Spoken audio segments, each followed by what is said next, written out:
Jack, on the cusp of a first title shot in the UFC against a dominant champion, dominant performances by Belal. How are you feeling ahead of your chance at gold?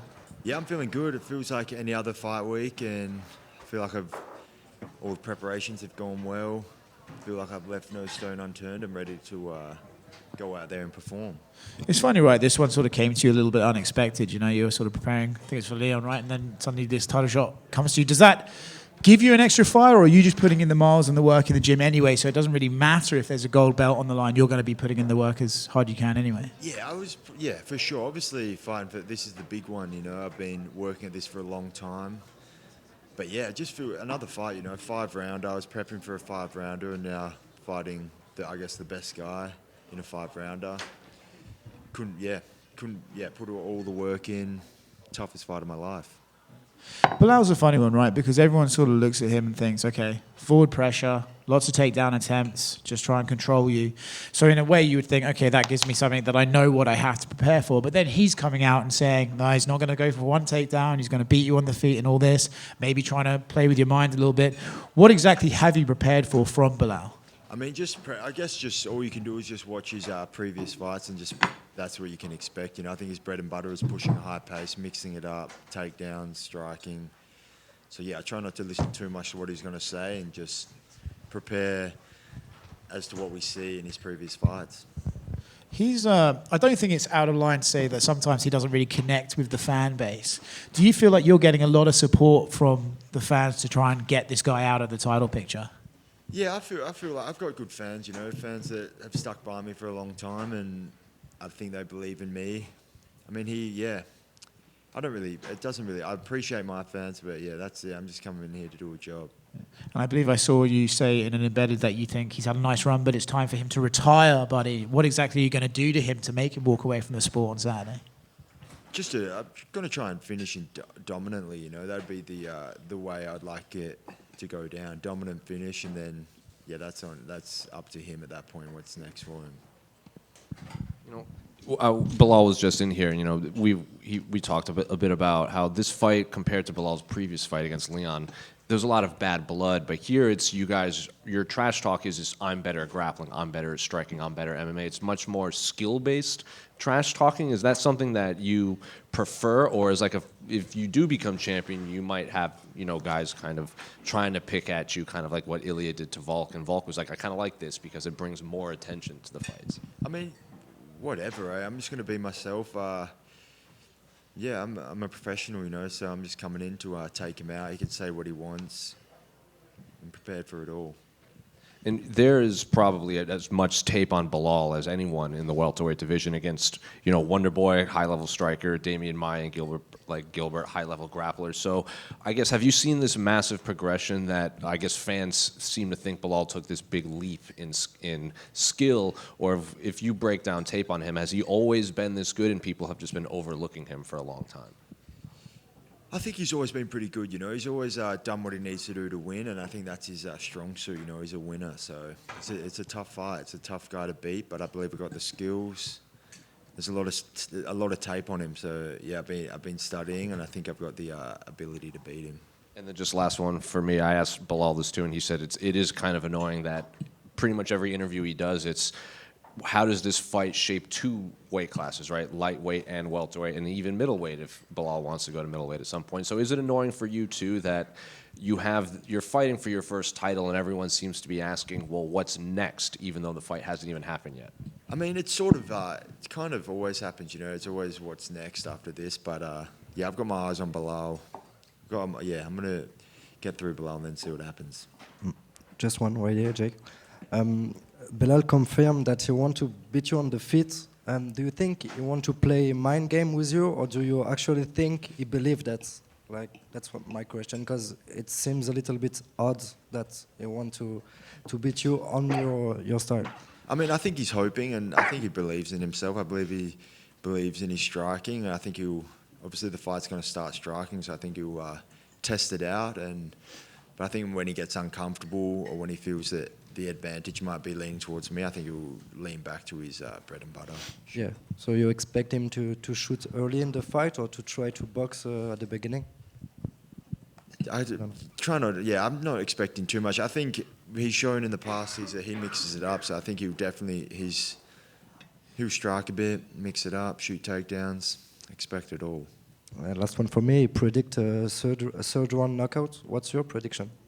Yeah, I think a third round knockout sounds pretty spot on. Thank you very much. Jack? Jack? Just one over here. So it's been about 10 years since the UFC has been in Montreal. I mean, what can Montreal fans, and even Canadian fans for that matter, expect Saturday night? Yeah, I think this is the high-level match, especially my match. It's the champion versus a solid contender, and I expect a tough fight, tough 5-rounder. Thanks. Jack right here. You win this fight, you'll get the big paycheck, have lots of opportunities coming your way. Do you use that money to get the nose surgery, or does that wait till the end of the career? Yeah, maybe we'll see. Jack, Good one.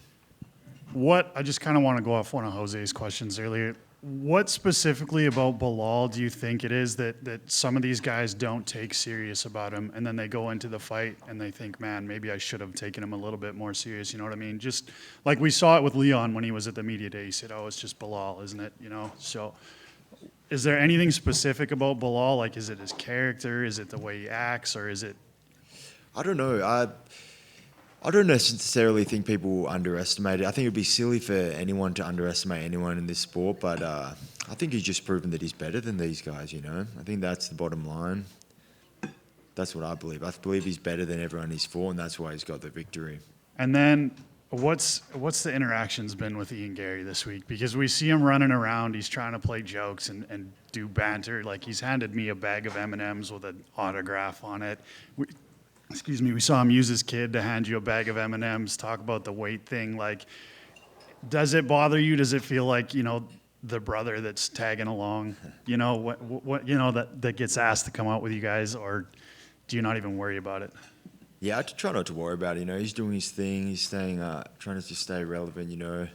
Hoping. I guess he's just hoping that someone falls through so he can get his spot, which is fair enough. But I try to avoid him.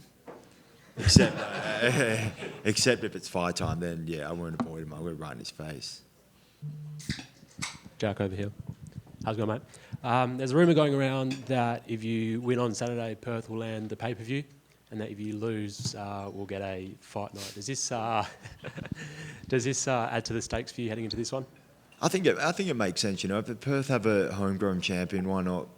It'd be obviously a dream come true for me to defend the belt in Perth. I think it makes sense across the board. So whether that's something they do, I don't know. But that would obviously be a dream for me to defend a title in my backyard.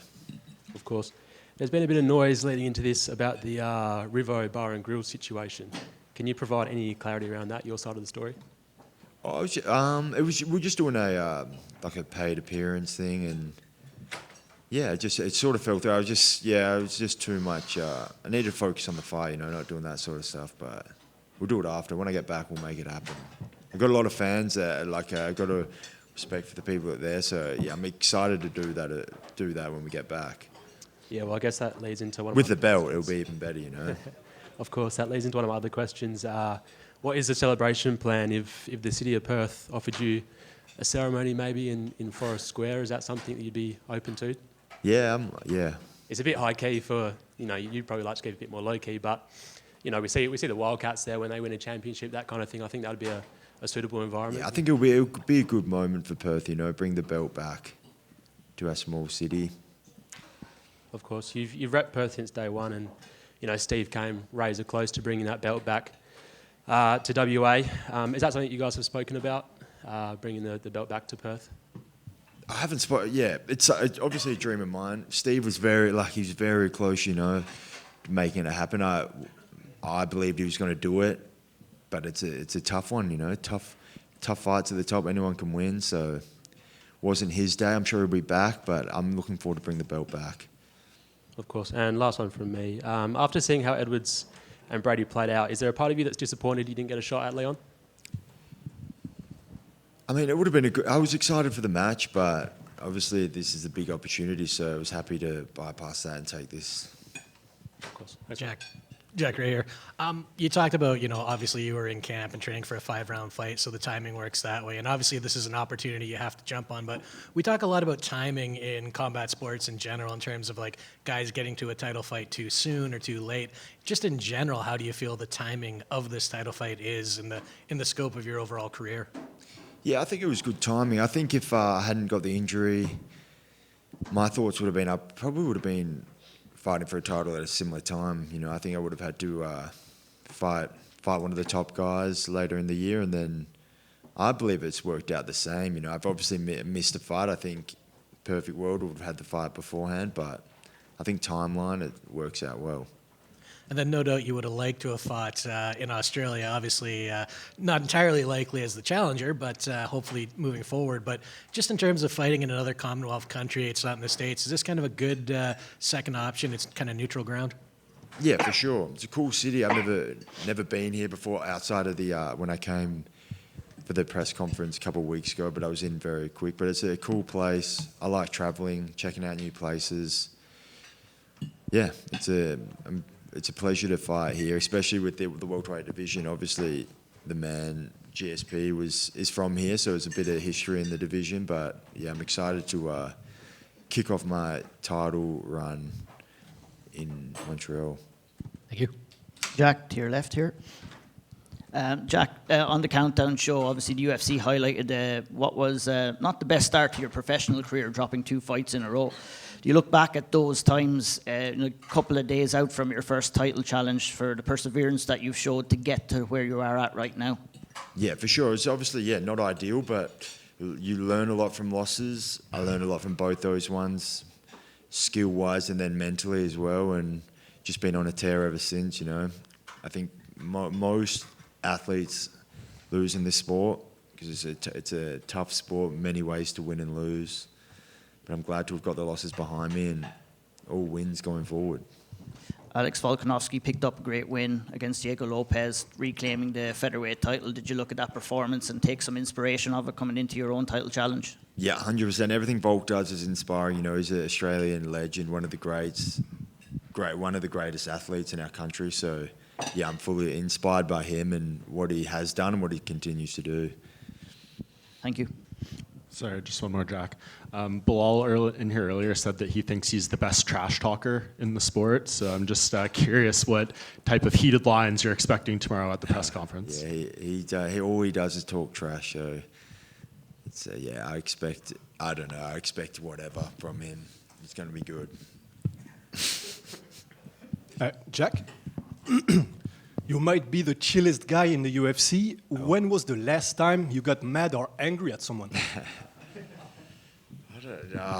I try not to get mad too much. I can't even remember. That's a good. Yeah, I don't know. Try not to get too mad at people. What would it? This guy asked me about my nose. And what would it take for an opponent to get you crazy or mad?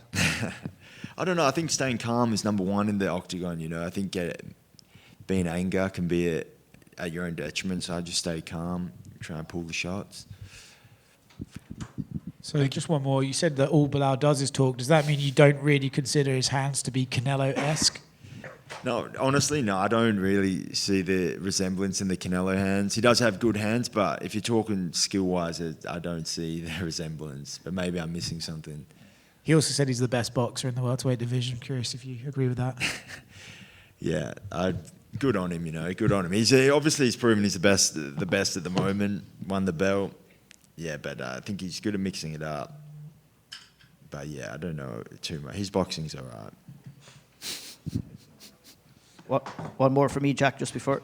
You've done some work with Craig Jones in the lead up to this fight. Do you feel that that'll give you an extra advantage coming in here? And what does he bring to the table as a coach for you? Obviously, when you look at straight jiu-jitsu, is a lot different than when you're implementing jiu-jitsu into mixed martial arts. Yeah, he's obviously a good grappler, He's a good grappler. He knows what he's doing. He's been in there in the corner on big fights with Volk. And yeah, he's just been helping us out, small details, but yeah, he's sharpened the tools for us. I believe he's gonna. Yeah, he's given me some different stuff to work so I can get back to my feet. He's definitely helping you out with the trash talking as well. Yeah, that's it. And the after party's going to help us out there. Big time. Thank you. Sick. Thank you. Just one more in the back. Sorry. Hey, Jack. So a few weeks back, you were training with Volk, Brad Riddell, and the Bang Chao boys. How was it training with that crew? Yeah, it's awesome watching Volk prepare for the big fights. He's obviously been in the big fights, multiple world title fights, just to be able to be in the room with him, see how he handles himself, see how he works, and then just, learning from him. Very experienced champion. It was a beneficial trip for me for sure. Nice. And I think Brad Riddell is looking to fight in June. If he does, do you think you'll be training with him? Yeah, I'd love to. Brad's the man. He's a legendary striker, and now he's making a good run in his MMA career. So yeah, definitely at some point this year, I'd be keen to train with Brad again, 100%. Awesome. Thank you. Sick. Thank you.